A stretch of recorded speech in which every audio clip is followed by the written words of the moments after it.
Get comfortable. Take a slow breath in and let it go. You don't need to be anywhere else right now. You don't need to think about tomorrow or yesterday or anything waiting for you on the other side of sleep. All of that can rest for now. All of that can wait. Tonight, we are going to spend some time together exploring one of the quietest and most beautiful secrets the human body holds. Something that science has only recently been able to confirm, but that has been true of you every single moment of your life. Something happening right now, as you settle in and your breathing slows and the world outside grows distant. Tonight, we are going to talk about your glow.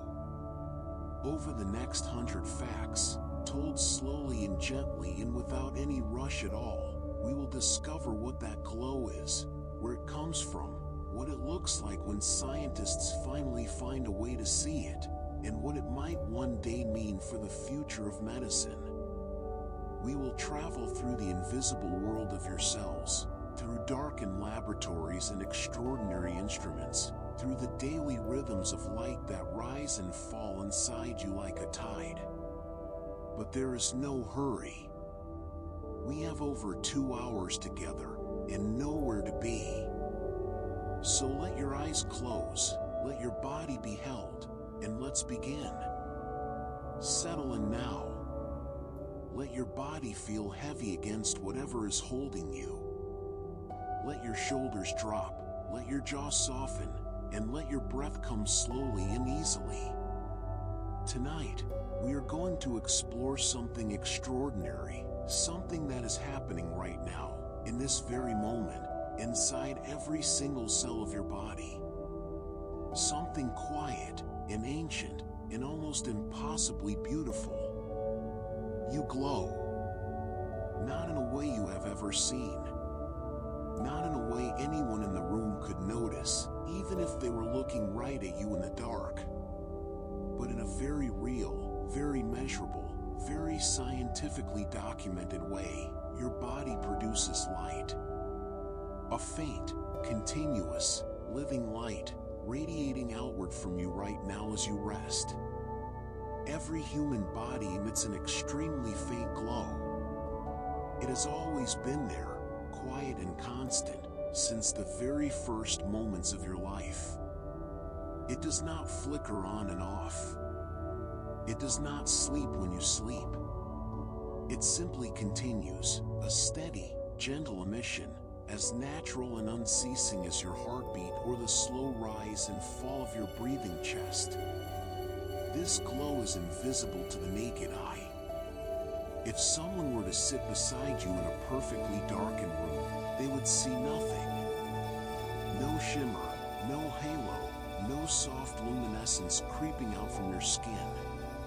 To any ordinary human eye, you appear as you always have, solid, warm, present, but not luminous. And yet the light is there, pouring out of you all the same. Scientists have a name for it. They call it ultraweak photon emission, or UPE. It is a quiet little phrase for something rather wonderful, the idea that living tissue, simply by the act of being alive, releases photons of light into the world. Researchers who study it tend to describe it with a kind of reverence, because it sits at the very boundary of what our instruments can detect and what our intuitions about the human body can comfortably hold. Let your breath slow just a little more as you think about that. Ultra-weak photon emission.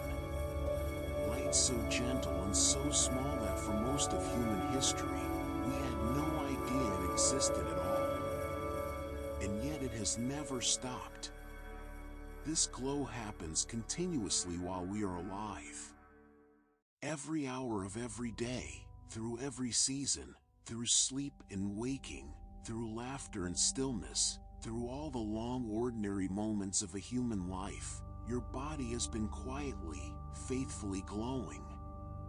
It was glowing the first night you ever slept as an infant. It was glowing every afternoon of your childhood.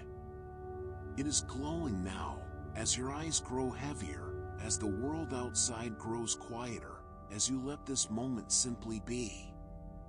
Where does this light come from?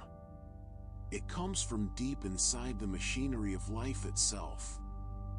The glow is a natural product of the metabolic activity happening inside your cells, the constant, humming chemical work that keeps you alive and warm and breathing. Your cells are always busy, always processing, always converting and creating and renewing. And as a kind of soft byproduct of all that living, they release light. Think of it like the warmth that comes from a candle flame, not the flame itself, but the gentle glow that spills from it into the surrounding room. Your cells are not burning, of course. They are simply working. But in working, they shine. And you are not alone in this. Every living organism produces similar biophotons, these tiny particles of light released by the business of being alive. Plants resting in a dark room glow faintly with it. Bacteria carry it. Animals radiate it. The phenomenon runs through all of life like a shared secret, written in light so dim we spent thousands of years completely unaware of it. We are all, every living thing, quietly luminous. Now, you might be wondering, if this is real light, what exactly is it? It is worth understanding, because it is something rather specific. This glow is not heat. It is not the infrared radiation your body constantly radiates as warmth, the kind that night vision cameras can detect. It is not simply your body temperature expressing itself outward. The two things are related to life, yes, but they are quite different. Instead, this is actual visible light photons, the same kind of photons that make up the light in the room around you, the same kind your eyes are built to receive and interpret. Real photons, in the visible spectrum, traveling outward from living tissue. That is what makes it so fascinating to scientists, and so quietly astonishing to the rest of us. Your body does not just produce warmth, it produces light. The reason we do not see it is simply one of scale. The glow is about 1,000 times dimmer than the threshold of human vision. That is the whole reason it remained hidden for so long, not because it was not there, not because it was some rare or exotic phenomenon, but simply because it is so exquisitely faint. Our eyes, extraordinary instruments that they are not sensitive enough to catch it.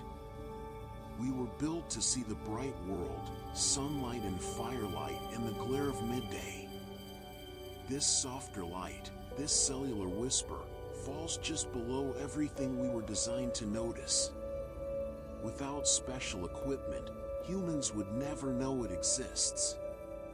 It took sensitive cameras, carefully shielded from any outside light source, and long exposure times, before researchers could finally capture an image of the human glow. And when they did, when those first photographs emerged showing the faint luminescence of the human body, glowing most brightly at the face in the late afternoon, it must have felt like holding a kind of proof of something that poets and mystics had intuited for centuries. That there is something radiant about us. That light lives in us. Let that sit with you gently for a moment. Right now, in the dark, in the quiet, in the comfortable stillness of wherever you are resting, you are glowing. Every cell doing its quiet work. Every breath sustaining the soft chemistry that keeps the light alive. You have always been luminous. You simply never needed to see it to make it true. Let your eyes close a little more. Let your thoughts drift. There are 90 more facts still to come, and all the time in the world to explore them together. For now, just rest in the warmth of this one simple, beautiful idea. You glow. Stay right where you are. There is no need to move, no need to do anything at all. Just let your body sink a little deeper, let your breathing find its own slow rhythm, and let your mind drift along with these words like a leaf carried gently downstream. In the last few moments, we discovered something tender and remarkable, that your body glows. That right now, without any effort on your part, light is moving outward from your skin in a quiet, continuous stream. For most of human history, this was simply one of the body's many hidden secrets, folded away in the microscopic world of cells and chemistry, far beyond the reach of our senses. But science is patient, and eventually, the tools caught up with the mystery.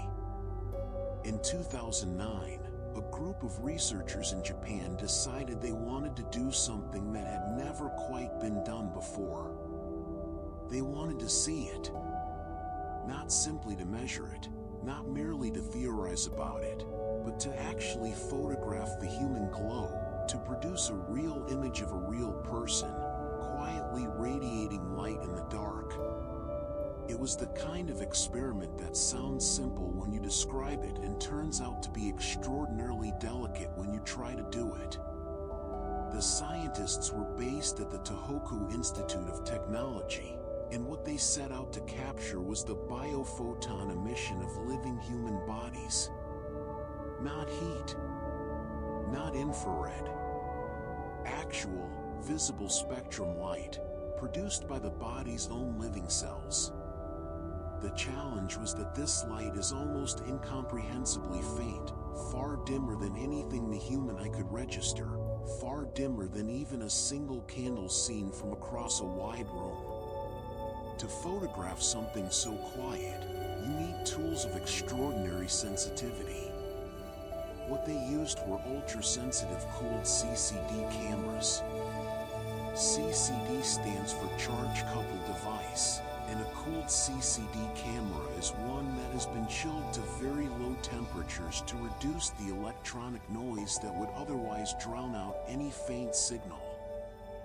These are the kinds of instruments used to photograph distant stars and galaxies, calibrated not for the bright ordinary world but for the very edge of what light can mean.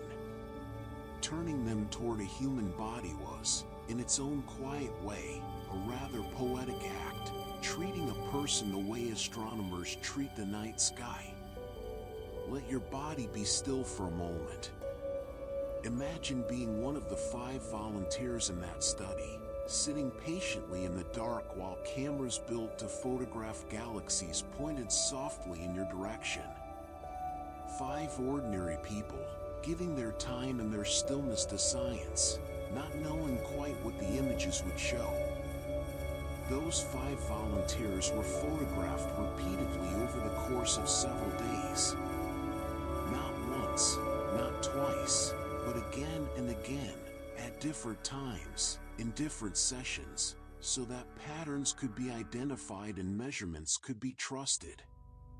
Science requires patience and repetition. A single result is interesting, but it is the pattern across many results that becomes true. And so the volunteers returned, and sat, and waited, and the cameras watched. The entire experiment was performed in complete darkness. Not simply a dim room, not simply a room with the curtains drawn, but true, total, carefully controlled darkness, sealed off from any outside light source that might contaminate the results. The kind of darkness that feels thick and soft and particular, the kind that makes you aware of your own breathing. The kind that might, if you let it, feel almost restful. And in that darkness, over the course of those long, still sessions, something appeared. The long exposure images revealed faint light coming from the human body. When the photographs were finally developed, when the data was processed and the images emerged, there were the volunteers tears, faintly luminous, their outlines gently glowing against the black. It must have been one of those rare scientific moments that is also simply beautiful, the confirmation that something you suspected was real, rendered visible at last. Light from a living person, caught on a camera, held in an image. What the photographs showed was not a uniform glow spread evenly across the whole body. The light had texture, had variation, had places where it was stronger and places where it was softer. And the place where it shone most clearly, most consistently, most visibly in those remarkable images, was the face. Let your hand rest near your cheek for just a moment if you like, or simply turn your awareness gently toward your own face, the soft skin there, the warmth of it. Because it was there, around the cheeks and the mouth and the forehead, that the human glow appeared most concentrated. The face, the part of us that we turn toward the world, the part we use to speak and smile and express everything we feel, was also, it turns out, the part that glows most brightly. There is something deeply moving about that, if you let yourself feel it. The most expressive part of a human being is also the most luminous one. The glow appeared strongest around the cheeks, the mouth, and the forehead specifically. Researchers noted this distribution carefully, and it aligns with what we know about metabolic activity in facial tissue. The skin of the face is rich in blood vessels and highly metabolically active, constantly busy with the chemistry of expression and circulation. All of that activity, all of that quiet biological work, producing a little more light than the quieter parts of the body. But here's perhaps the most quietly wonderful detail of the entire study. The glow was not constant. It did not simply shine at the same steady level throughout the day and night, like a lamp left on in an empty room. Instead, it followed the body's own daily biological rhythms, the deep, ancient internal clock that governs so much of what we are and when we feel it. The light rose and fell in sync with the body's natural cycles. It was softer in the morning, when the body is still waking, still gathering itself. And it was strongest in the late afternoon, that particular hour when the sun is beginning its slow decline and the world takes on a golden quality, and something in us is most awake, most warm, most fully alive. In the late afternoon, you glow the brightest. Think about that for a moment as your eyes grow heavier. Somewhere in the beautiful architecture of your biology, there is a clock that has been running since before you were born, a rhythm inherited from millions of years of life learning to move in time with the turning of the earth. And one of the things that clock does, among all its many quiet tasks, is govern the brightness of your glow. You are a creature of rhythm. Your light rises and falls with the day.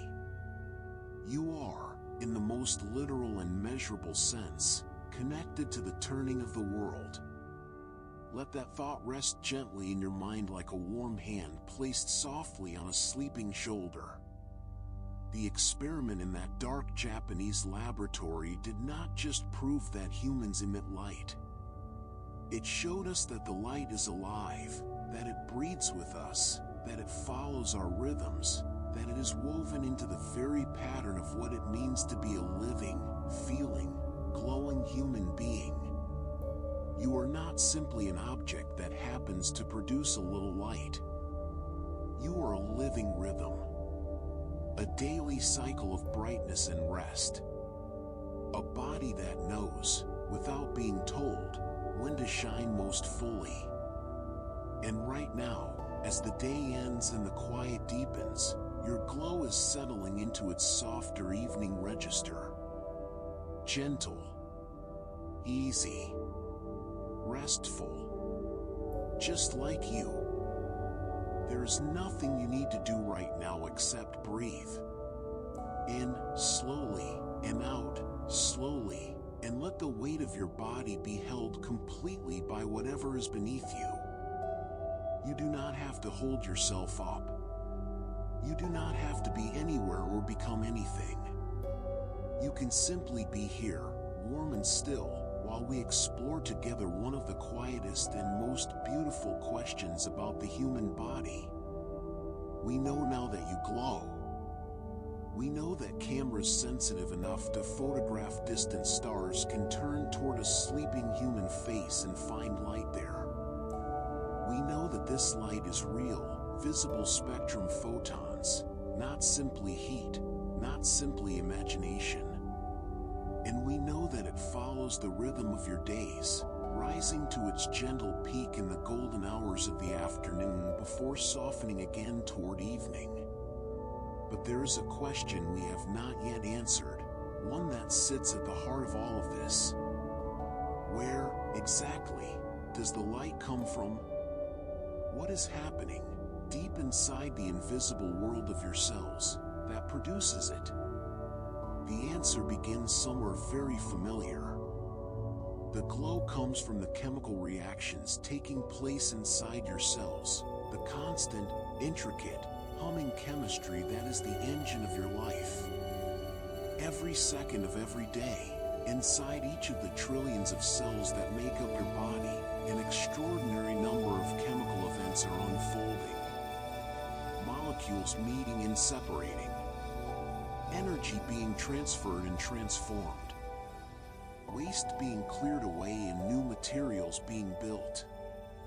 All of it happening in spaces so small they would be invisible even under most microscopes. All of it happening with a speed and elegance that no human technology has ever come close to matching. These reactions occur during something called cellular respiration, the process by which your cells take in oxygen and nutrients and convert them into usable energy. You breathe in, and oxygen travels down into your lungs and passes into your blood, and your blood carries it to every corner of your body, and your cells receive it and put it to work. This is cellular respiration. It is as fundamental to your life as the heartbeat that moves that blood along. It has been happening in you continuously since before you drew your very first breath. And within this process, within this elegant, ancient chemical dance, something interesting happens with oxygen. Oxygen is a remarkable molecule.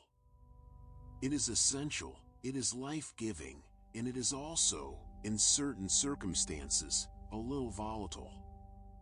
During the normal course of cellular respiration, oxygen molecules can form what are called reactive free radicals, molecular fragments with an unpaired electron, which makes them chemically restless, eager to react with whatever they encounter. Let that word settle softly, restless. Even at the molecular level, even in the deepest invisible machinery of your body, there is movement and searching and interaction. Nothing is entirely still. Even now, as you lie quietly, as your breath slows and your muscles release, deep inside you there is this constant, lively, intricate motion. These reactive molecules, these free radicals, go on to interact with the lipids and proteins that make up the structures of your cells. Lipids are the fatty molecules that form your cell membranes, the soft boundaries that define where one cell ends and another begins.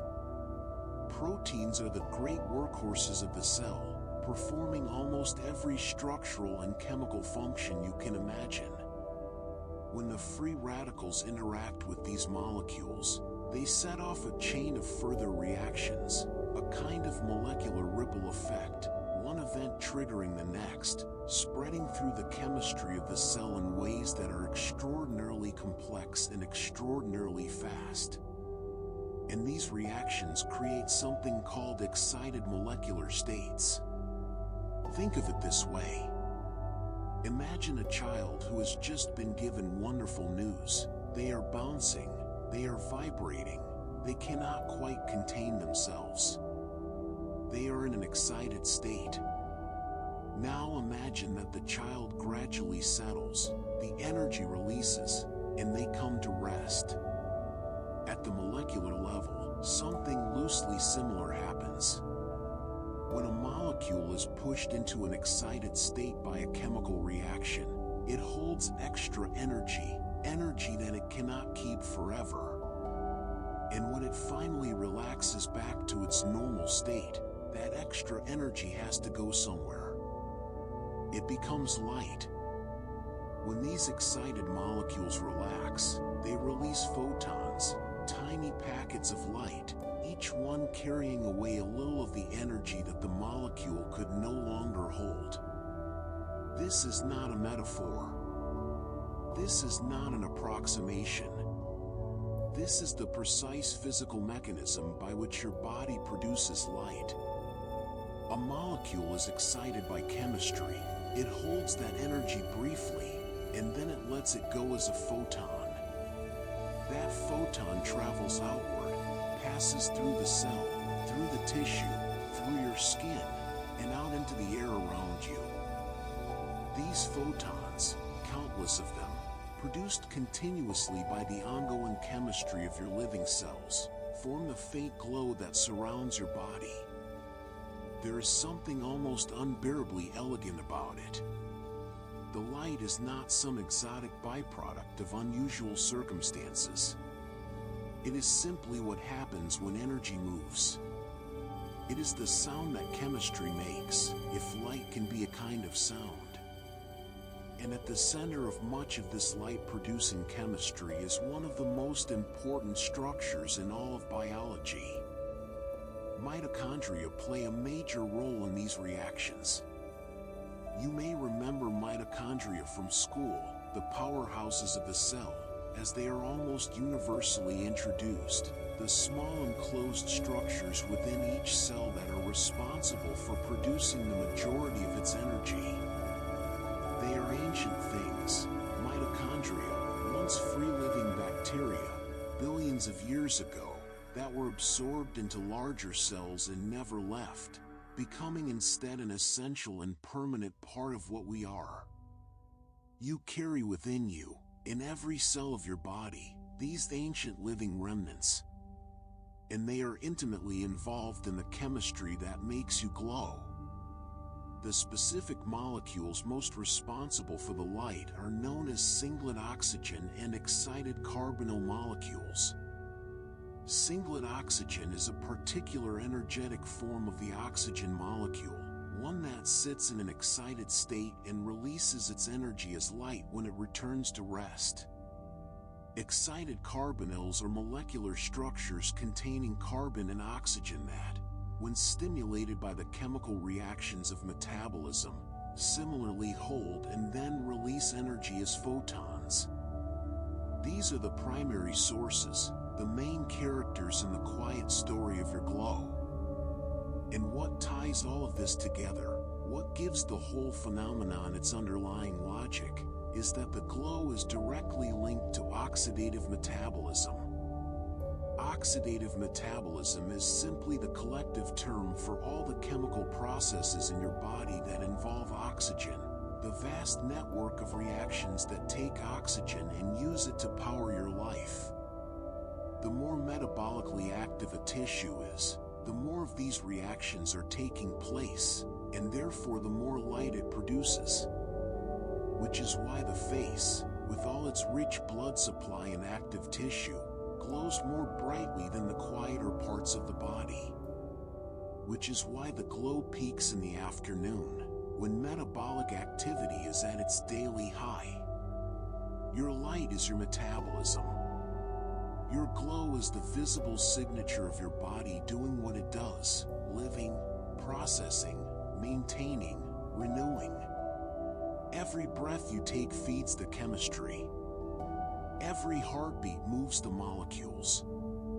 And somewhere in that constant, invisible motion, photons are born and released and sent outward from you into the world. Let your breathing slow now. Feel the air moving in and filling your lungs, and feel your body receiving it, way down, deep into the tissues and the cells and the mitochondria carrying their ancient cargo of energy. And as you breathe out, imagine the light moving with it, softly, outward from your skin, faint and continuous and real. You are, in the most literal biological sense, a creature of light and chemistry. A body that breathes oxygen and, in the breathing, glows. Rest now. Let the science settle gently into the background, like music played softly in another room.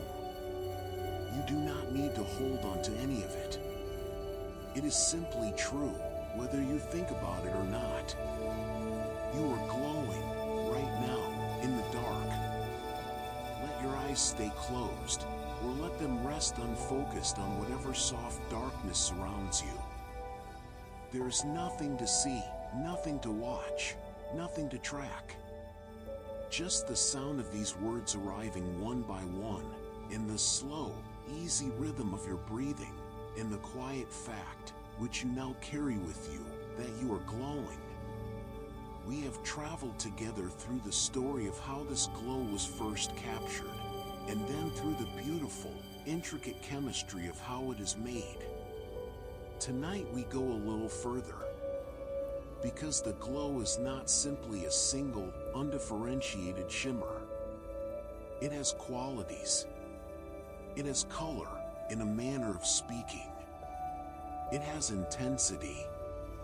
It has a particular character, as specific and individual as anything else about the human body.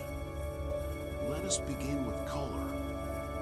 Light, as you may remember from some distant afternoon in a school classroom, is not one thing.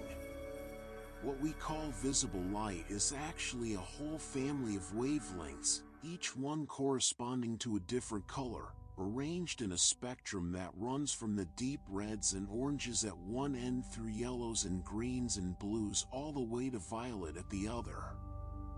Beyond violet, invisible to our eyes, lies ultraviolet.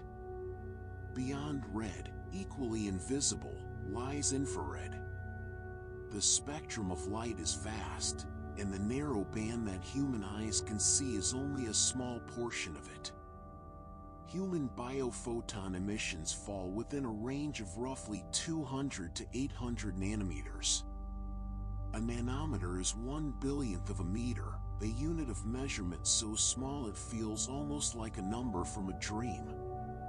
And within this range, the light your body produces spans a remarkable stretch of the spectrum, from the ultraviolet, just below what our eyes can register, up through the entire range of visible colors and into the near-infrared beyond. Your glow, technically speaking, is not one color. It is many colors, layered together, a quiet and invisible rainbow emanating from your skin. This includes both ultraviolet and visible light wavelengths. The ultraviolet component, that light which lies just beyond violet, the same kind of light that causes sunburn when it arrives from the sun in large quantities, is present in your own body's emission in the most vanishingly faint trace amounts. It is among the softest parts of your glow, one of the quieter voices in the chorus. Because the emissions are not all equal.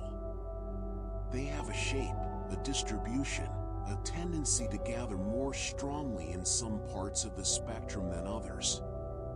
And the strongest emissions from the human body are found toward the red end of the spectrum. The longer wavelengths, the warmer colors, the deep reds and the near-infrared, carry the majority of the light your body produces. If you could somehow see your own glow with eyes calibrated to perceive it, it would appear warm-colored, reddish, like an ember rather than a flame, like the very last light of a sunset glimpsed through closed eyelids. There is something fitting about that, somehow, that the light inside us tends toward warmth.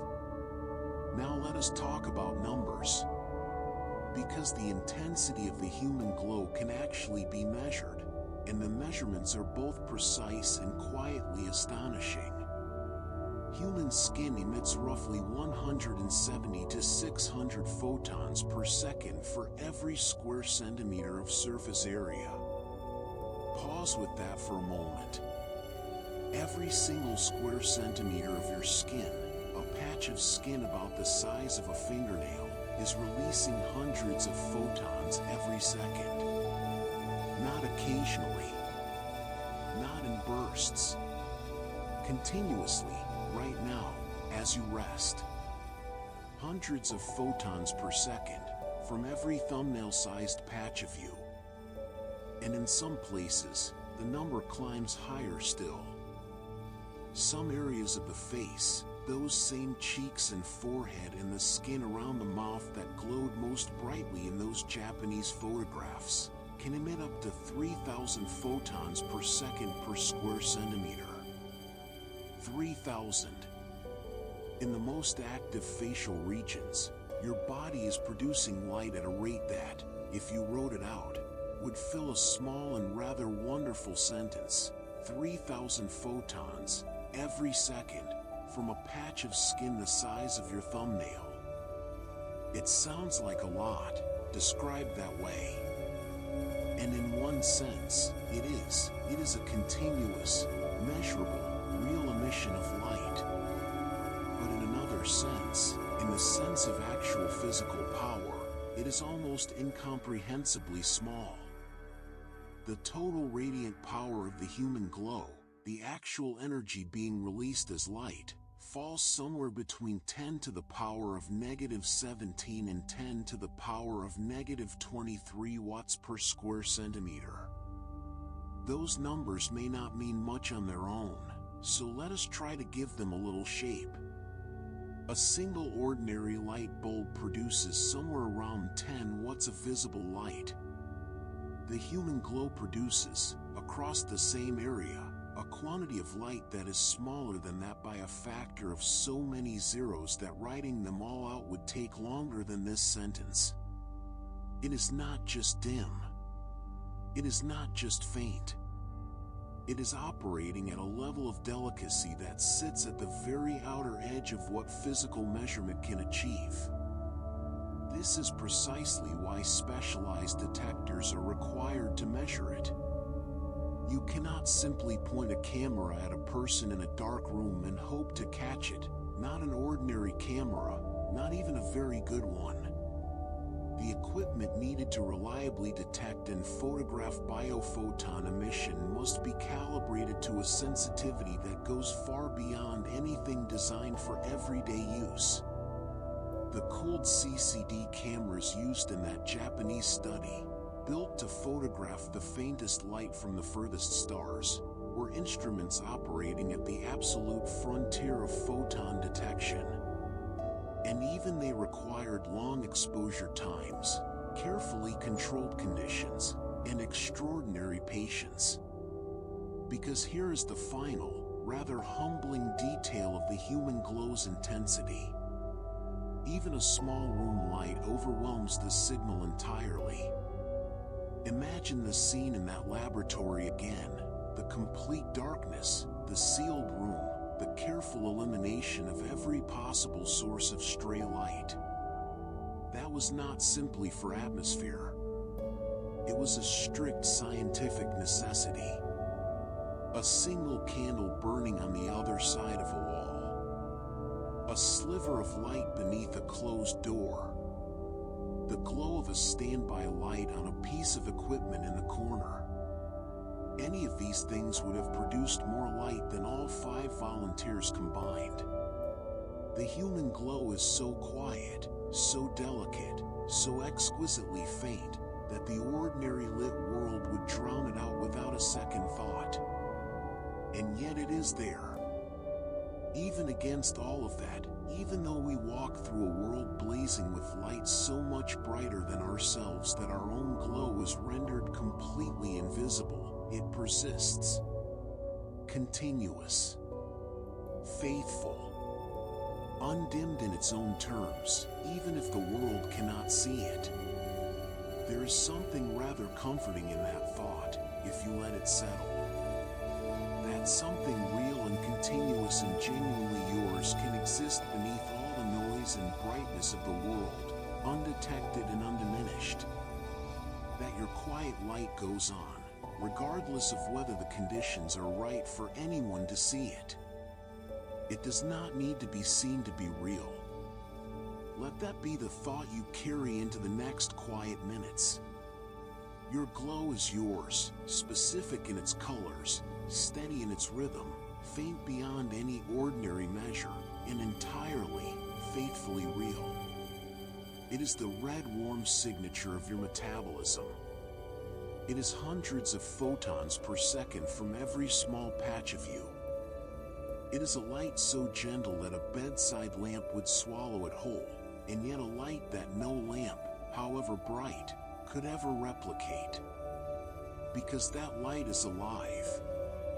And so, softly and completely, are you. There is nowhere you need to be right now. Nowhere at all. Let the thought of the day behind you grow soft and distant, like lights seen from a moving car, receding gently into the dark. Let your arms be heavy. Let your legs be heavy. Let every part of you that has been working and carrying and holding simply put its weight down for the night. We have been learning, over these quiet segments, about the light that lives inside you. About the chemistry that makes it, the cameras that finally caught it, the colors it carries, and the extraordinary delicacy of its scale. And now we are going to do something a little more intimate. We are going to take a slow and gentle tour of the human body itself, moving softly from place to place, and notice where the light gathers most. Because it does not gather evenly. Certain body areas glow more strongly than others. The human biophoton map, if you could hold it in your hands like a photograph, would not show a uniform brightness spread from head to toe. It would show bright patches in quieter regions, peaks of light in softer planes, a kind of personal geography of luminescence that is as particular to living tissue as a fingerprint. Let us begin at the top. The face, as we have already touched upon, is usually the brightest region of the human body. If you were to look at a long exposure biophoton photograph of a person standing in complete darkness, the face would draw your eye first, a soft gathering of light against the black, concentrated and warm, the most luminous part of the whole portrait. There is something instinctively right about this. The face is the part of ourselves we most offer to the world.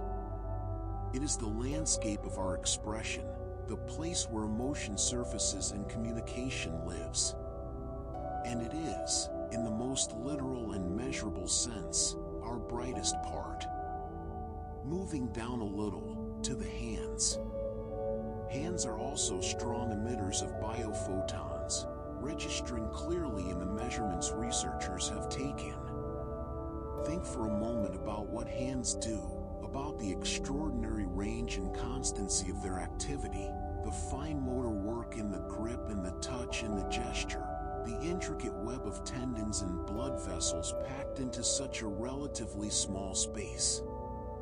Hands are among the most metabolically busy parts of the body, always engaged, always warm with circulation.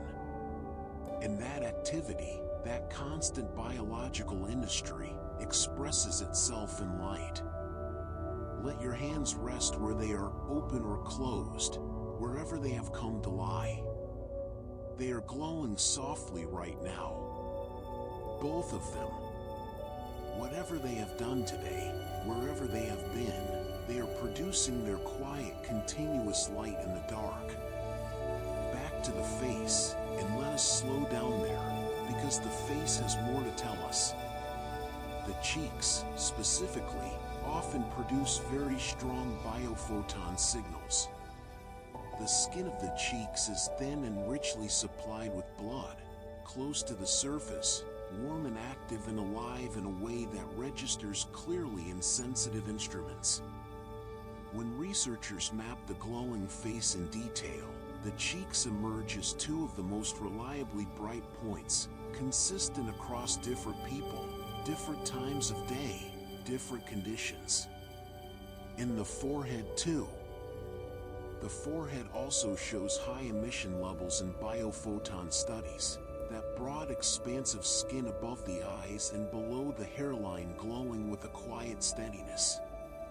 It is a large surface area, the forehead, and it sits over bone rather than the softer tissues of the lower face, and yet it glows reliably and clearly. There is something quietly pleasing about the thought of the thinking parts of us, the brow, the seat of thought and worry and wonder, being among the most luminous. But perhaps the most unexpected detail, the one that tends to catch people by surprise, concerns a very specific part of the face. The regions near the nose frequently appear as what researchers call hot spots in biophoton imaging, points of particularly concentrated emission, standing out even against the generally bright background of the face. Little peaks of light, clustered around the nose, showing up again and again across different subjects in different studies. Why there? The answer lies in the particular nature of the skin in that region. The areas around the nose contain more sebaceous glands, the glands that produce the skin's natural oils, than almost anywhere else on the face. Sebum, the oil these glands produce, is the result of active metabolic processes, and metabolic activity, as we now know, is exactly what produces biophotons. More oil production means more cellular chemistry, and more cellular chemistry means more light. The nose, that most prominently placed and perhaps least glamorous of facial features, turns out to be one of the most quietly radiant parts of the human body. Let a slow breath move through you now. And through that radiant nose, and out again, easy and unhurried. Now here's where the story takes a turn that is, in its own gentle way, rather surprising. Because you might assume, reasonably enough, that the brightest parts of the body would simply be the warmest parts. Heat and light both come from energy. After all, it would make a certain intuitive sense if the places running hottest were also the places glowing most brightly.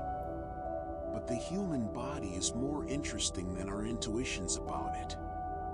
The glow does not match heat patterns. The map of where your body is warmest and the map of where your body glows most brightly are not the same map. They overlap in places, yes, but they diverge in others in ways that are genuinely illuminating, if you will forgive the word. A warmer area does not always emit more photons. Temperature and biophoton emission are related to metabolism, but they are related to different aspects of it, measuring different things. Heat reflects the overall thermal output of tissue, a blunt and general measure of energy. Biophoton emission reflects something more specific, more particular, the precise chemical reactions involving oxygen and free radicals in excited molecular states that we explored in an earlier segment. A tissue can be warm for many reasons that have nothing directly to do with the oxidative chemistry that produces light. And so we get beautifully counterintuitive results. The neck, for example, that warm, well-supplied column of skin and muscle connecting head to body, may actually be warmer in thermal terms than some parts of the face. The neck is rich with blood vessels, carrying warm blood between the heart and brain, and that warmth expresses itself clearly in infrared imaging. And yet the neck regions may be warmer but emit less light than the face above them. Less light, despite the warmth, despite the blood. Because the chemistry happening in facial skin, that particular combination of sebaceous activity and surface metabolic work and the specific reactions that release photons, is not simply a function of how warm the tissue is. It is something more specific, more chemical, more particular to the biology of each region. Your body is not a simple system. It is a collection of different environments, each one running its own slightly different version of the chemistry of life, each one producing its own signature in light and heat and all the other measures we can bring to bear on it. The warmth of your neck is real. The glow of your cheeks is real.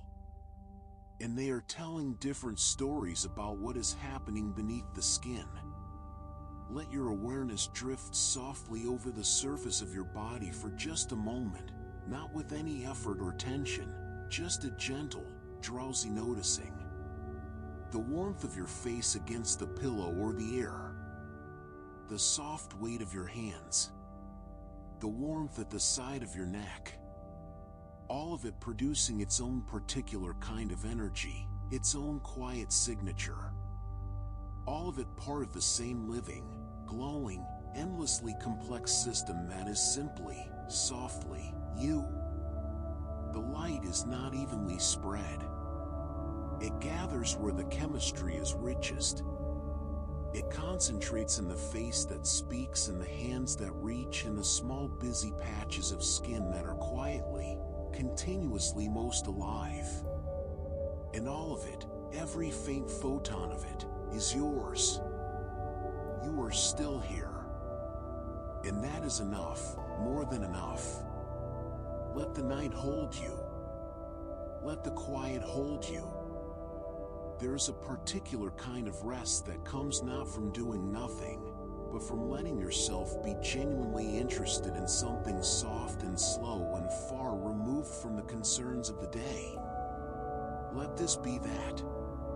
Let these words be a gentle current carrying you further from the busy shore and out into calmer, darker, more restful water. We have been building, slowly and carefully, a picture of the glowing human body. We have learned that the glow is real, that it has been photographed, that it rises from the chemistry of living cells, that it has color and intensity in favorite places where it gathers most brightly. And now we arrive at something perhaps more personal than anything we have explored so far. Because the glow is not the same for everyone. Each person has a unique photon emission pattern. Just as your face is yours alone, just as your fingerprints and your voice and the particular way you laugh are yours alone, so too is the map of your biophoton emission something that belongs specifically and only to you. The distribution of the light, the places where it gathers, the rhythm of its fluctuations, these form a kind of luminous signature, as individual as any other mark of identity the body carries. Think of it for a moment. Somewhere in the world, in some carefully darkened laboratory, a long exposure photograph of you would produce an image that could not be mistaken for anyone else.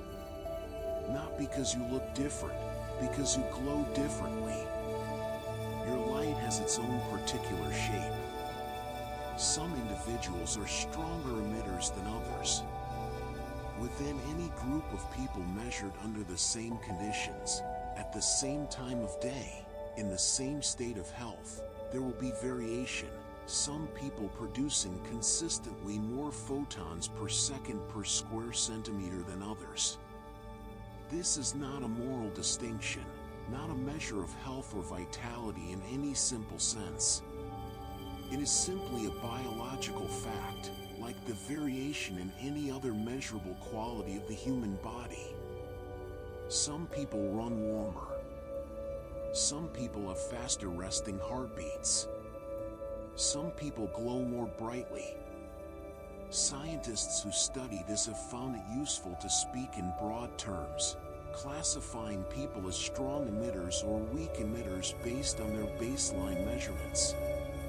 Strong emitters produce photon outputs toward the higher end of the normal range. Weak emitters produce outputs toward the lower end. Both are healthy. Both are normal. The classification is simply a way of acknowledging that the range of human biophoton emission is wide enough to make the distinction meaningful for research purposes. You may find yourself wondering, in a sleepy and unhurried way, which you might be. There is no way to know without sensitive equipment in a very dark room. But somewhere in the biology you were born with, somewhere in the particular mix of your metabolic chemistry and the nature of your skin and the activity of your cells, there is an answer. You are producing your own quantity of light, in your own pattern, right now. And that quantity is specifically, characteristically yours. Even within a single person, though, the glow is not entirely fixed. Even within the same person, the glow fluctuates over time. The baseline is yours, yes, but it breathes. It shifts up and down across the hours and days and weeks in response to the endless small changes that make up a living life. The food you eat, the sleep you get, the stress you carry or set down, the season of the year, the state of your health, all of these things touch the light, nudging it gently higher or lower, adjusting its pattern in ways both subtle and measurable. Researchers who have followed individuals over extended periods have found something rather beautiful in this variability. Long-term recordings show that each person has their own personal baseline pattern, a kind of biophoton fingerprint that persists through all the day-to-day fluctuations, a characteristic shape that the emission tends to return to even after it has been shifted by circumstance. Your light wanders, but it knows its way home. And these baselines remain stable over months. Not days, not weeks, months. Through the ordinary long stretch of a human season, through the changes that come and go, the underlying pattern of your biophoton emission holds. It is one of those quiet things that persists beneath the surface of a life, steady and particular, like the particular quality of your handwriting or the specific way your eyes crinkle when you smile. Something that is just you, running continuously underneath everything else. But the pattern is not immune to disruption. Illness or stress can shift the emission pattern in ways that are detectable by sensitive instruments. This is one of the aspects of biophoton research that has attracted the most scientific interest, because it suggests something tantalizing, that the light the body produces might carry information about the body's state. That changes in health or well-being might write themselves into the glow before they become apparent in other ways. Stress, in particular, is known to affect metabolic activity throughout the body, altering the balance of the very chemical reactions that produce biophotons. When the body is under pressure, when it is fighting illness, or carrying sustained emotional or physical strain, the oxidative chemistry shifts, and the light shifts with it. Not dramatically, not visibly to any naked eye, but measurably, in the quiet language of photons per second that only sensitive instruments can read. Let your body soften around that thought. Whatever the day carried, whatever weight came with it, your light knows. It has already registered it, already incorporated it into the evening's pattern. And as you rest, as the chemistry of stress gradually quiets and the body's natural rhythms reassert themselves, the pattern will gently, faithfully return toward its baseline. Your light, like you, recovers. Now here is one of the most quietly elegant details in all of biophoton research. The body shows left-to-right symmetry in its photon emission. The left side of your body and the right side of your body, under normal healthy conditions, glow with a symmetry that mirrors their physical symmetry, light balanced across the midline of you, as if the body were holding itself in a kind of luminous equilibrium. Left cheek and right cheek. Left hand and right hand. Left side of the forehead and right. Balanced, paired, even. This symmetry is not perfect. The body is never perfectly symmetrical in any of its measurements, but it is consistent enough to be scientifically meaningful. And its meaningfulness lies partly in what happens when it breaks down.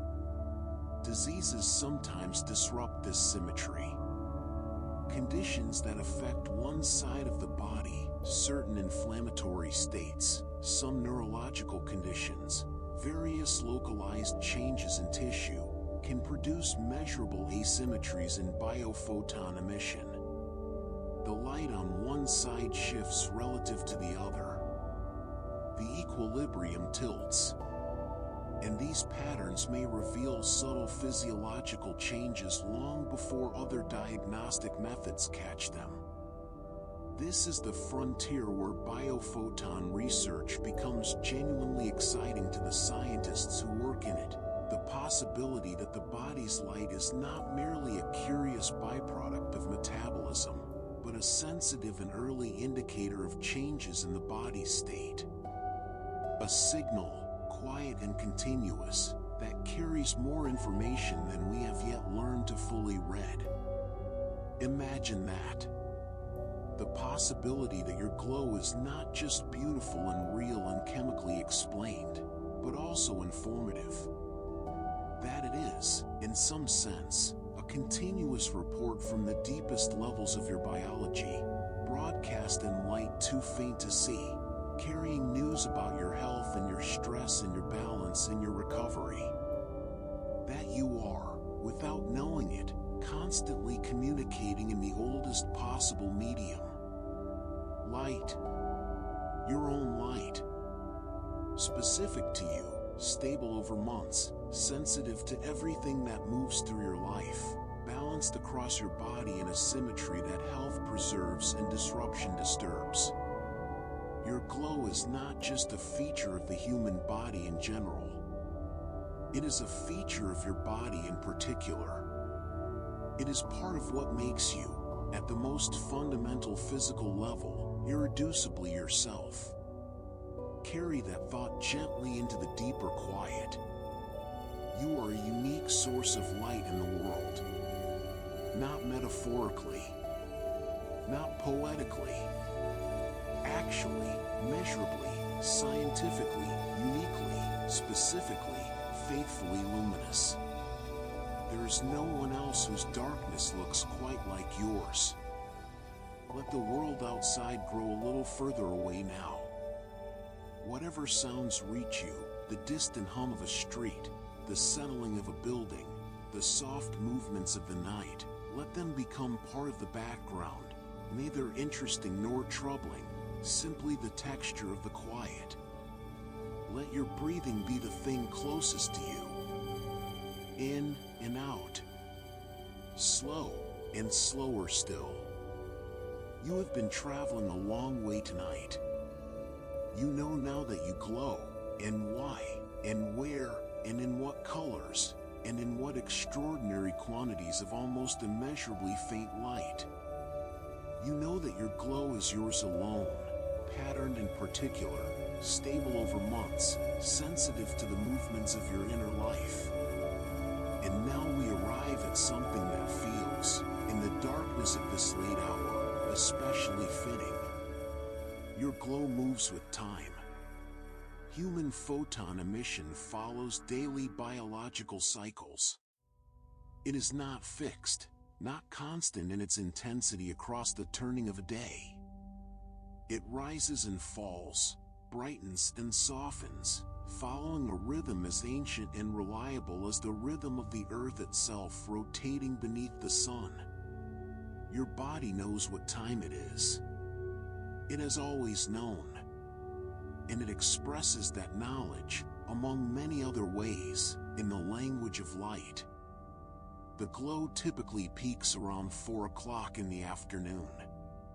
Not 3, not 5, around 4, in that particular stretch of the day when the light outside is beginning to take on its warm late quality, when the morning's urgency has passed and the evening has not yet arrived, when the body is running at the height of its daily metabolic power.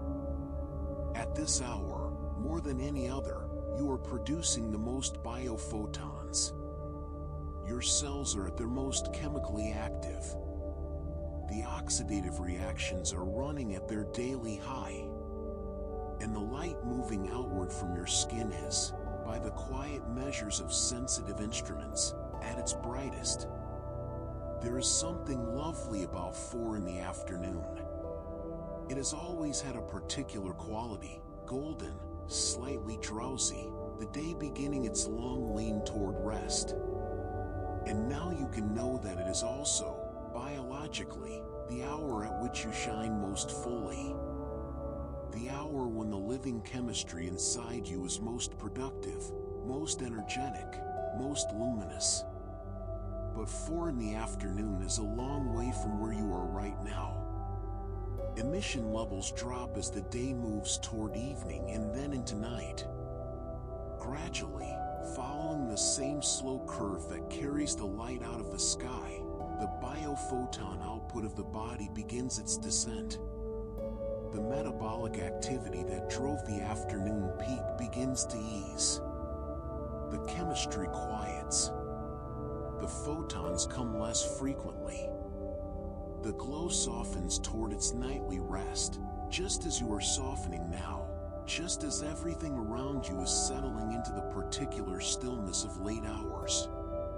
And the lowest levels occur during sleep. At the bottom of the daily curve, in the deep hours of the night when the body has given itself over most completely to rest and repair, the biophoton emission is at its most quiet. Not absent, the glow never stops entirely, because the chemistry of life never stops entirely, because you are alive even in your deepest sleep. But reduced, softened, turned down to its most gentle register. The body in sleep is not performing for the world. It is tending to itself, quietly and internally, and the light reflects this, present but hushed, continuous but soft. You are, right now, approaching the quietest hours of your own daily glow. As your eyes grow heavier and your breathing deepens and the long slide towards sleep carries you further from wakefulness, your biophoton emission is doing exactly what it is supposed to do at this hour. It is settling. It is dimming toward its nightly low. It is following, as it has followed every night of your life, the ancient rhythm written into your biology. Let that be a comfort. You are not fighting anything. You are not failing to stay awake. You are simply following your light as it leads you, gently and inevitably, toward rest. Now, the daily rhythm is the most familiar, the most clearly linked to the obvious cycle of light and dark that governs so much of life on Earth. But it is not the only rhythm researchers have found in the human glow. Because the body is not a simple system running a single clock. It is a layered, complex, beautifully orchestrated collection of rhythms nested inside one another like circles inside circles, each one moving at its own pace, each one expressing something about the deeper organization of living biology. Researchers studying biophoton emission over extended periods of time have found longer biological rhythms woven into the data. Patterns that only become visible when you step back from the daily fluctuations and look at the wider shape of the measurements across weeks and months. Some emission cycles repeat approximately every 14 days. A 2-week rhythm, rising and falling in the biophoton data with a regularity that suggests some underlying biological process running on a roughly fortnightly schedule. The body has many such cycles, processes of cellular renewal, hormonal fluctuation, immune activity, and the light, sensitive as it is to metabolic chemistry, reflects them. Every 2 weeks or so, something in the body's chemistry completes a cycle, and the light records it. Others follow monthly rhythms. A lunar month, roughly speaking, a rhythm of around 30 days visible in the long-term biophoton records of some individuals. Monthly rhythms are deeply embedded in human biology, tied to hormonal cycles and the slow regulation of various physiological systems. That they should appear in the light the body produces is perhaps not surprising, and yet there is something arresting about it. Something that connects the small invisible photons leaving your skin to the great slow turning of biological time. And multi-month cycles have also been observed in some long-term studies, rhythms playing out over the course of many weeks, their full shape only visible when researchers have followed the same individuals across seasons. The body operating on timescales that dwarf the daily and the weekly, running processes of regulation and renewal and adjustment that take months to complete their arc. Let your mind drift for a moment over the scale of this. You are a creature of rhythms nested inside rhythms. The fast rhythm of your heartbeat, beating dozens of times each minute. The rhythm of your breathing, slower. The rhythm of your sleep and waking, slower still. The 14-day cycle. The monthly cycle. The multi-month cycles moving through you over seasons. All of them running simultaneously, all of them interwoven, all of them expressed in some measure in the quiet language of your biophoton emission. These rhythms may reflect deeper physiological regulation, the body's ongoing, mostly invisible work of maintaining itself, of balancing and correcting and renewing, of staying alive not just moment to moment but across the long arc of a life. The light is, in this sense, a kind of diary. A continuous record of the body's inner seasons. Think of the tides. How the sea rises and falls not just once a day but in multiple overlapping cycles. The daily tide, the monthly neap and spring tides, the longer seasonal variations, all of them the result of different gravitational forces acting on the same body of water at the same time. Your biophoton emission is something like that. Multiple rhythms acting on the same living chemistry simultaneously, producing a pattern of light that is complex and layered and, to the patient researcher willing to watch it for long enough, deeply revealing. And here you are, at the bottom of your daily curve. The afternoon peak is hours behind you. The night is deep around you. Your metabolism has quieted toward its nightly low, your cells still working but gently, your light still present but soft, the rhythm carrying you down toward the still point at the base of the cycle. This is where you are supposed to be right now. The lowest, gentlest, most restful point in your daily arc of light. Your body knows this. It has been preparing for this moment since the afternoon peak began its slow descent. Every system is oriented toward it. Every rhythm is pointing, in its own time, in the same direction.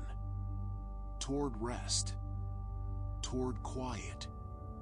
Toward the soft, dark bottom of the daily cycle, where the light is at its most hushed and the body does its deepest, most private work. You are exactly where your light intended you to be. Stay with me just a little longer. The night is deep now, and your body is heavy and warm, and the quiet has settled around you like something soft laid gently over your shoulders. There is nothing left to do today. Nothing left to solve or carry or prepare for. Just this, the slow movement of these words, and your breathing beneath them, and the story of your light continuing to unfold. We have learned that your glow follows rhythms, that it knows the time of day, that it traces the arc of the week and the month and longer cycles still. That right now, in the late hours, it is resting in its daily low, as it should be, as it always has been, as it will be again tomorrow night and all the nights that follow. But rhythms are not the only thing that shapes the light. The glow responds to the world.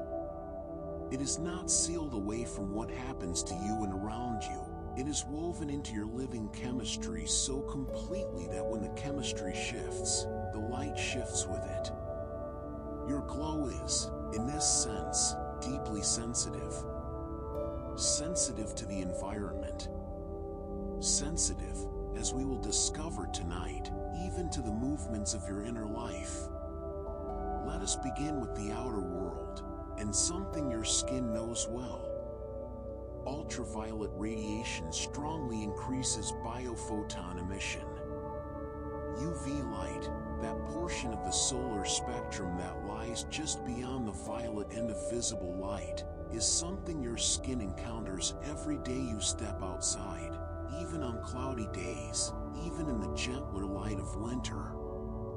And when it does, something happens at the cellular level that reaches all the way down into the chemistry we have already explored. UVA exposure, specifically, the longer wavelength ultraviolet that penetrates most deeply into the skin, boosts the oxidative reactions taking place there. It increases the activity of the very chemical processes that produce biophotons. It adds energy to the system, and the system expresses that energy, among other ways, as light. What is particularly interesting is that this effect does not switch off the moment the UV exposure ends. After UV exposure, biophoton emissions can remain elevated for up to 20 minutes. The skin, once stimulated, continues its heightened photon production for a measurable period after the stimulus is gone. The chemistry, once accelerated, does not simply snap back to its resting level. It coasts, gradually quieting, like a struck bell continuing to ring after the hand that struck it has moved away. So every time you step inside from a sunny afternoon, every time you come in from the garden or the street or the bright open air, your skin is carrying a kind of luminous memory of the light it has just received. For 20 minutes or so, you are glowing a little more brightly than usual.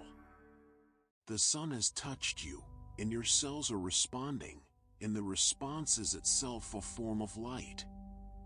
Now here is a more striking example of the same principle, one that comes not from sunlight but from chemistry. Hydrogen peroxide, when applied directly to the skin, can roughly double the rate of biophoton emission. Double. Not increase slightly, not nudge it upward, double it, producing an output twice as intense as the baseline. This happens because hydrogen peroxide is a powerful oxidizing agent, and when it contacts the skin it dramatically increases the oxidative stress in the tissue, flooding the cellular chemistry with exactly the kind of reactive conditions that produce photons.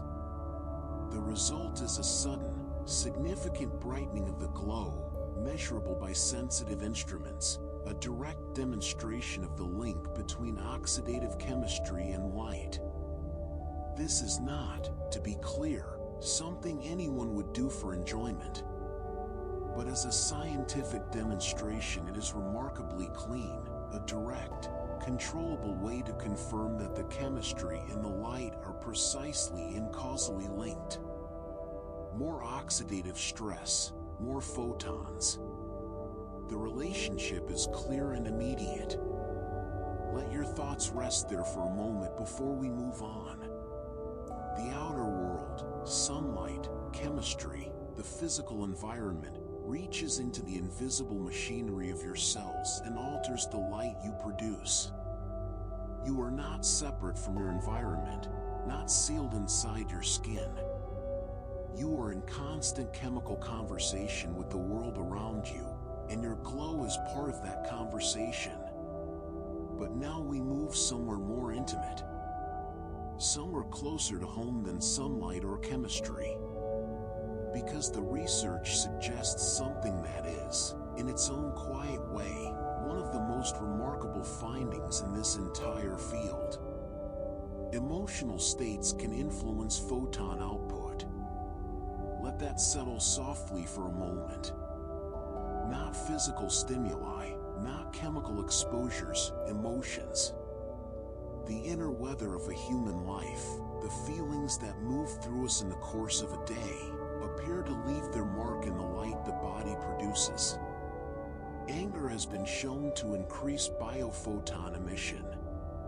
In studies examining the relationship between psychological state and cellular light output, subjects experiencing anger produced measurably higher biophoton emissions than their baseline.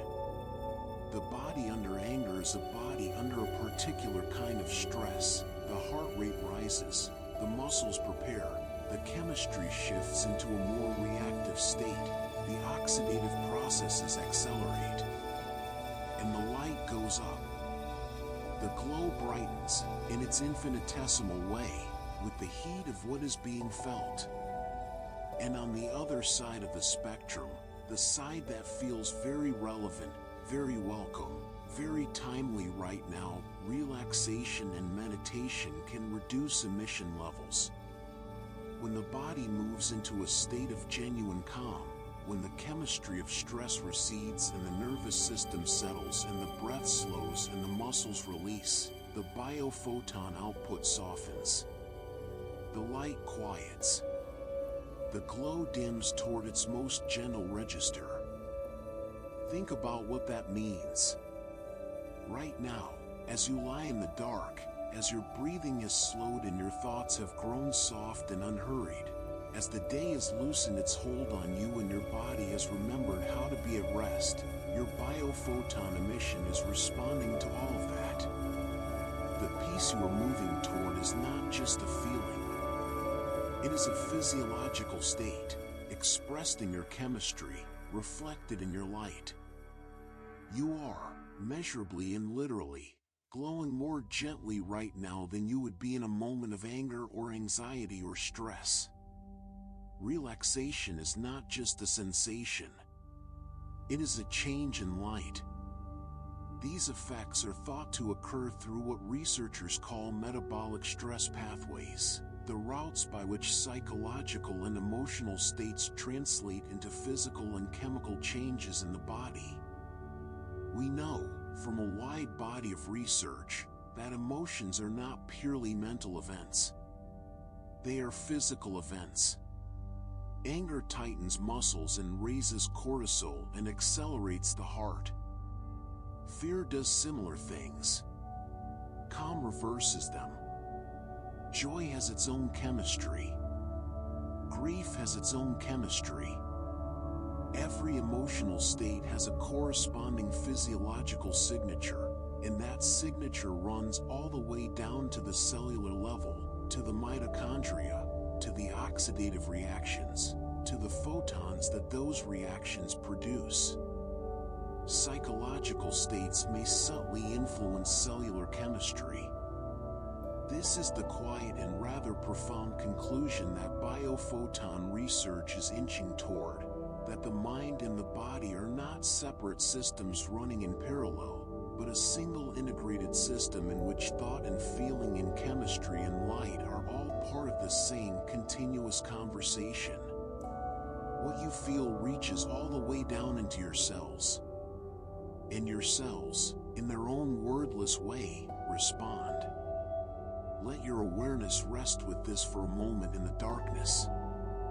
You have been lying here, growing quieter and softer and more at rest. And as you have done that, your cells have followed. The chemistry has eased. The oxidative reactions have settled toward their nightly calm. The photons are coming more gently now, your glow fading toward its most peaceful register. You did not have to tell your cells to do this. You did not have to manage it or oversee it. You simply moved toward rest, and they moved with you, the way a still pond reflects a clearing sky. The inner state and the cellular state are not two things. They are the same thing, seen from different distances. And so, as the night deepens and the quiet settles and the last tensions of the day release themselves one by one into the dark, know that the change you are feeling is real all the way through you. Not just in your mind, not just in your muscles, all the way down into the invisible world of your cells, into the chemistry of light and oxygen and life. You are calmer than you were an hour ago. And your light knows it. Rest now. Let everything go soft. There are only 2 segments left in our long, gentle journey, and plenty of quiet time to reach them. Your glow is dimming toward its most peaceful depth. And it is beautiful. You are doing so well. Just staying here. Just letting the night move through you at its own unhurried pace, that is everything. Let your body be completely supported. Let your thoughts be loose and drifting, not attached to anything in particular, just floating gently through the warm dark like slow bubbles rising through deep water. We are near the end of our journey now. Only this segment and one more remain. And then the story of the glowing human will be complete, and you can carry it with you into sleep, this quiet, extraordinary knowledge about the light that lives inside you. But first, tonight, we are going to visit one more corner of this world. We are going to step, very gently and very slowly, into the laboratories where the scientists work. Into the dark rooms and the delicate instruments, the extraordinary machinery that humans have built to listen to the faintest possible whisper of light. Because detecting biophotons requires extremely sensitive equipment. We have mentioned this before, in passing, the cold cameras, the careful darkness, the instruments built for the very edge of measurement. But tonight we are going to linger here, and let the details settle over you like something soft and slow, because there's a particular kind of comfort in understanding precisely how something is done, in knowing the patience and the care that goes into it, in appreciating that this knowledge did not come easily, but came through years of quiet, methodical, devoted work. The experiments are performed in completely dark rooms. Not simply rooms with the lights off, not simply rooms with the curtains drawn against the night. Proper, engineered, purpose-built darkness, rooms designed from the ground up with the single intention of eliminating every possible photon that did not come from the subject being studied. This is a more demanding undertaking than it might sound. Light is extraordinarily penetrating. It finds gaps around door frames and seeps through walls that are not properly shielded and reflects from surfaces that were not considered. Building a room that is genuinely, reliably, scientifically dark requires careful engineering, specialized materials, and meticulous attention to every possible path by which a stray photon might find its way inside. The rooms are engineered to eliminate stray photons entirely. The walls are lined with light-absorbing materials. The doors seal completely, with no gap at the threshold, no crack at the frame. The ventilation systems are baffled so that air can move but light cannot follow. Any equipment that must be present inside the room, monitoring devices, safety systems, is either removed or shrouded so that not a single indicator light, not a single illuminated display, can contribute to the environment. The result is a darkness so complete and so particular that people who have spent time inside such rooms sometimes describe it as having a physical quality, a softness, a presence, a silence that is not just acoustic but visual. Imagine lying in a room like that. The absolute, engineered absence of light. And somewhere in that room, instruments of extraordinary sensitivity turning their attention toward you. The most sensitive of these instruments are called photomultiplier tubes. A photomultiplier tube is a device built to do one specific and remarkable thing, to detect individual photons. Not groups of photons, not light in any quantity we would ordinarily recognize as light, but single photons, one at a time, each one registered as a discrete electrical event. When a single photon enters the tube and strikes the detector surface, it releases an electron. That electron is accelerated by a powerful electric field and strikes another surface, releasing more electrons. Those electrons strike another surface, releasing still more. The cascade continues, multiplying the original single electron into a pulse of millions, large enough to be measured and recorded as a detection event. These devices operate at high voltages of around -800 volts to drive that cascade of electrons, a substantial electrical potential, carefully contained, powering the amplification that turns one photon into a measurable signal. It is a piece of engineering that feels almost paradoxical, a machine of high voltages and powerful fields, built to detect something as gentle and small as a single particle of light. And photomultiplier tubes are not the only tool available to biophoton researchers. Cold CCD and EMCCD cameras can create detailed photon images of the body, not just detecting that light is present, but mapping where it is coming from, building up a picture pixel by pixel of the body's luminous geography. CCD stands for charge-coupled device, and EMCCD adds electron multiplication to the same basic principle, increasing sensitivity still further. These cameras are the instruments that produced those remarkable photographs of glowing human volunteers, the images that showed the face brightest, the cheeks and forehead and the regions near the nose standing out as warm peaks of light against the softer glow of the rest of the body. Some detectors are cooled in vacuum chambers, enclosed environments from which the air has been removed, surrounding the detector with a thermal isolation that allows it to be chilled to temperatures far below what ordinary refrigeration can achieve.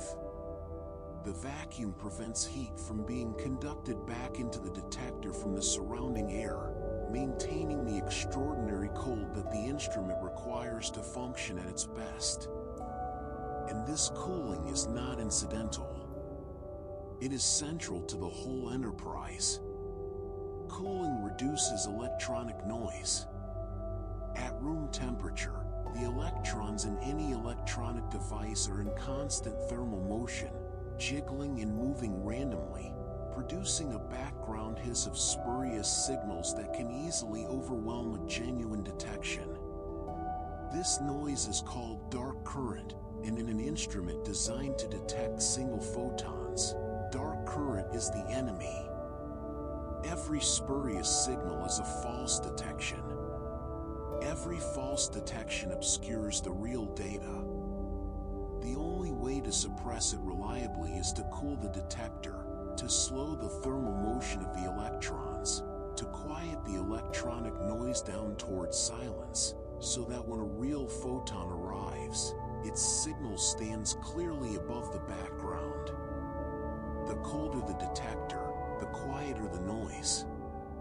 The quieter the noise, the fainter the light that can be reliably detected. And the fainter the light that can be detected, the closer researchers can get to the extraordinary, almost incomprehensible dimness of the human glow. Long exposures allow photon maps of the body to be built up gradually over time. A single moment of measurement captures too few photons to say anything meaningful. The emission is simply too faint for a snapshot to contain enough information. But with exposures that last many minutes, photons accumulate on the detector, pixel by pixel, building up a picture slowly the way a developing photograph used to emerge in a darkroom tray. Each photon adds one small point of data. Over time, enough points accumulate to form a coherent image. Enough images, taken at different times and under different conditions, allow researchers to create what they call detailed light maps of human skin, topographical charts of the body's luminous surface, showing where the light is stronger and where it is softer, how it changes with the time of day and the state of health, how it compares between one person and another. Think of the patience that requires. The long hours in the dark. The careful preparation of the room and the equipment. The volunteers sitting still while cameras built to photograph stars record the faintest possible light from their faces.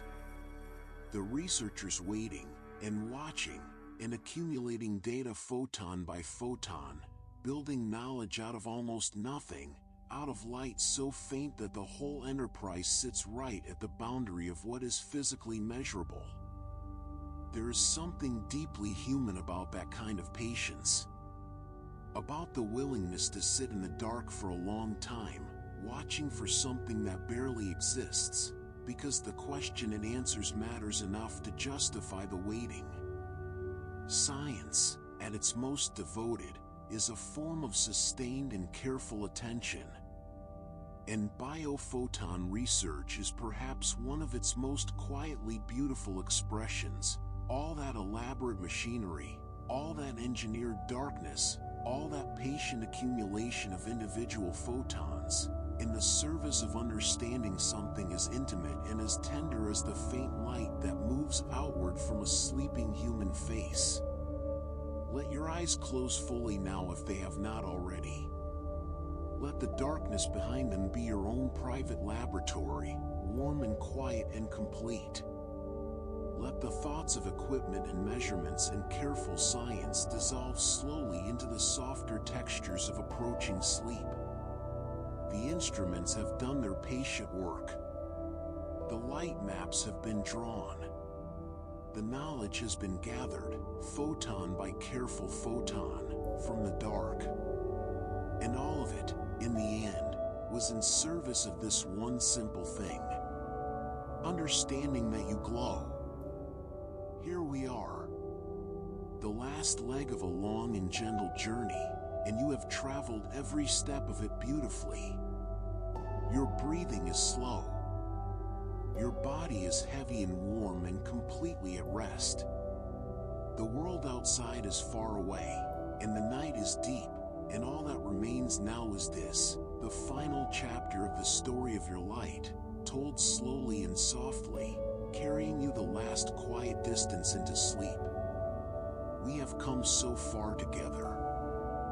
From the first astonishing fact that you glow, that right now, in the dark, your body is producing real visible light, all the way through the chemistry that makes it, the cameras that catch it, the rhythms that govern it, the emotions that move it, the extraordinary instruments that measure it. Tonight we close the circle. We look at what experiments have revealed about the deeper nature of this light. And then we look forward, together, into the future that this knowledge is slowly and carefully building. The story does not end with the human body lying quietly in a darkened room. It extends, in every direction, into the broader world of living things. Experiments with cultured cells, cells grown outside the body in laboratory conditions, in small dishes, tended carefully by researchers, show similar photon emissions to those measured from living human tissue. Even removed from the body, even existing in the stripped-down simplicity of a culture dish, living cells continue to produce their quiet light. The glow is not a property of the whole organism, not something that requires a heart beating or a nervous system running. It is a property of life itself, at its most fundamental cellular level. Wherever there is living chemistry, there is light. And then something even more remarkable. Some cell cultures appear to communicate using light signals. When researchers have placed separate populations of cells near one another, close enough for light to potentially pass between them, but without any physical contact, they have observed effects in one population that seem to be influenced by what is happening in the other. Signals passing, apparently, through the medium of biophotons. Cells, in their own wordless way, appearing to speak to one another in light. This is one of the most actively debated areas of biophoton research, the question of whether these faint photons serve not just as a byproduct of metabolism but as a genuine signaling mechanism, a means by which cells coordinate and communicate. The evidence is intriguing, the implications are vast, and the science is still carefully feeling its way forward. But the key piece of experimental evidence is clean and striking. When light-blocking filters are inserted between the cell populations, barriers that allow everything except light to pass, the effect disappears. Whatever was passing between those cells, it traveled as light, or it did not travel at all. Let that thought drift through you like something slow and luminous. The possibility that your cells are not just glowing passively, not just releasing light as a quiet byproduct of their chemistry, but potentially using that light, sending it, receiving it, incorporating it into the deep and largely invisible communication that keeps a living body organized and coherent. That the light inside you might be, in some measure, a language. Now the experiments move into more difficult territory that carries the shadow of illness, but that ultimately points toward healing and understanding. Tumors transplanted into animals glow differently than healthy tissue. When researchers have compared the biophoton emission of cancerous tissue with that of normal tissue, the difference is measurable and distinct. The light is not the same. The pattern is altered. Something in the deep chemistry of cancerous cells, the oxidative imbalance, the disrupted metabolism, the accelerated and disordered activity of cells that have lost their normal regulation, expresses itself in a changed luminous signature. Cancerous tissue often produces distinct photon patterns. Not simply brighter or dimmer, but differently patterned, altered in its distribution, its timing, its relationship to the surrounding tissue. The light, always sensitive to the state of the chemistry that produces it, registers the disruption of disease. It carries, in its faint and almost undetectable signal, information about what is happening beneath the surface of the tissue. And then there is radiation. Radiation exposure can increase photon emission dramatically, not the gentle, continuous, baseline glow of ordinary metabolism, but a sudden and significant surge. Gamma-radiated cells, cells that have been exposed to ionizing radiation, the kind that damages DNA and disrupts cellular function, may emit large bursts of ultraviolet photons. Intense, brief, measurable bursts of light, the cell's chemistry overwhelmed and destabilized, the oxidative reactions running far beyond their normal parameters, producing light in quantities that stand far above the quiet baseline of healthy tissue. These dramatic effects help scientists study oxidative stress and DNA damage, using the light the cells produce as a window into the cellular events that are otherwise invisible. The biophoton burst becomes a readout, a signal, a way of understanding what has happened to the chemistry at the molecular level without having to dismantle the cell to look inside it. Light is information. Light is diagnostic signal. Light is the language in which the cell reports on its own condition. And this is where we arrive, at last, at the horizon. At the future that all of this careful, patient, extraordinary science is slowly building toward. Researchers believe that biophoton scans could become medical tools. Not laboratory curiosities, not experimental novelties, but genuine clinical instruments, technologies that physicians might one day use as routinely as they currently use blood tests or imaging scans or any of the other tools that modern medicine brings to the task of understanding what is happening inside a human body. The idea is elegant in its simplicity and profound in its implications.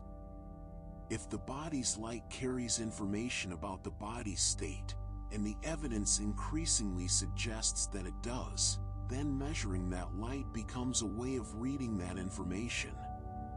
A way of asking the body, in its own language, how it is doing. In the future, doctors may diagnose disease simply by measuring the faint light emitted from the human body. Not with instruments as cumbersome and expensive as today's biophoton detectors. Technology advances, and what requires a cooled vacuum chamber and a photomultiplier tube today may require something far smaller and simpler tomorrow. The history of medicine is full of diagnostic techniques that once required extraordinary equipment and now fit in a pocket. The history of technology is full of sensitive detectors that once filled a room and now sit on a fingertip. Imagine it. A scan that requires no radiation, no dye, no needle, no discomfort, simply a period of stillness in a darkened space while sensitive instruments map the light your body is already producing. A map of your biophoton emission, compared against your own baseline, checking for the asymmetries and pattern shifts that might indicate illness before any other symptom has appeared. Medicine that reads your light. Diagnosis that begins with darkness and silence and the patient accumulation of photons, one by one, into a picture of your health. It is not here yet. The science is still developing. The instruments are still being refined, the clinical applications are still being carefully and methodically tested. But the direction is clear, and the momentum is real, and the foundation, laid photon by photon in darkened laboratories over decades of patient work, is solid. And at the center of all of it is the simple, astonishing, quietly beautiful fact that started us on this journey. The fact that you glow. That you have always glowed.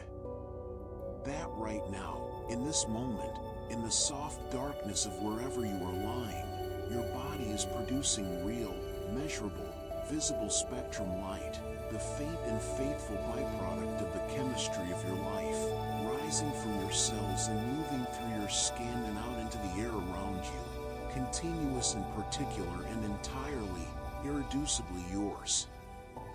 You are a creature of light. Not metaphorically, not in the language of poetry or spirit, though it lives there too, but actually, physically, scientifically. Your body makes light from oxygen and chemistry and the ancient biological inheritance of billions of years of life learning to live. Your face glows most brightly. Your glow follows the rhythm of the day and the longer rhythms of the weeks and months. Your emotional life reaches all the way down into your cells and moves the light. Your glow is uniquely yours, stable and particular, a luminous signature that belongs to no one else. And right now it is at its most quiet, its most gentle, its most restful register, following the ancient rhythm that carries all living things down into the deep, restorative dark of sleep. Let your breath slow to almost nothing. Let your thoughts become loose and soft and unattached to anything.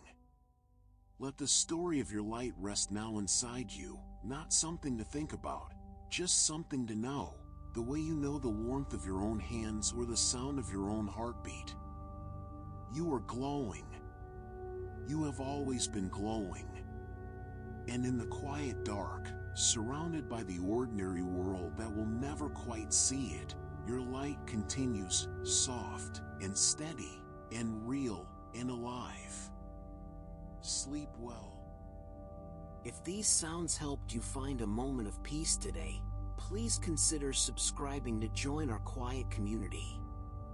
A like or a comment helps these stories reach others who might need a rest. And if you know someone seeking a hushed horizon, feel free to share this journey with them. Until next time, sleep well